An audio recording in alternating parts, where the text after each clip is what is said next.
तुम्ही पाहत आहात MCN न्यूज मराठी। माहुरगडावरील श्री दत्तात्रय संस्थानमध्ये दत्त जयंतीनिमित्त 4 डिसेंबर गुरुवार रोजी भाविकांची मांदियाळी पाहायला मिळाली। दिगंबरा दिगंबरा श्रीपाद वल्लभ दिगंबराच्या जयघोषात संपूर्ण माहुरगड दुमदुमून गेला होता। सभोवतालच्या जिल्ह्यांसह राज्यभरातून भाविकांनी 2 डिसेंबर पासूनच मोठ्या संख्येने हजेरी लावत दत्त जन्मोत्सव भक्तिरसात साजरा केला। गडाचे महंत परमपूज्य श्री श्री मधुसूदन भारती महाराज यांच्या शुभ हस्ते 3 डिसेंबर दुपारी 2 वाजता अभिषेक, समाधीपूजन व जन्म सोहळा विधिवत पार पडला। हजारो दत्त भक्तांनी या पावन सोहळ्यास उपस्थिती लावली। अभिषेकानंतर सभामंडपात दत्त सोहळा झाला।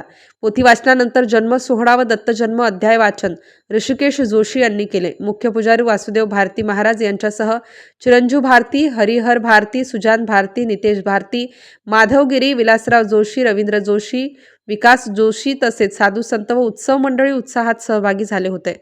MCN न्यूज मराठीकरिता गोपाल चव्हाण, माहुरगड।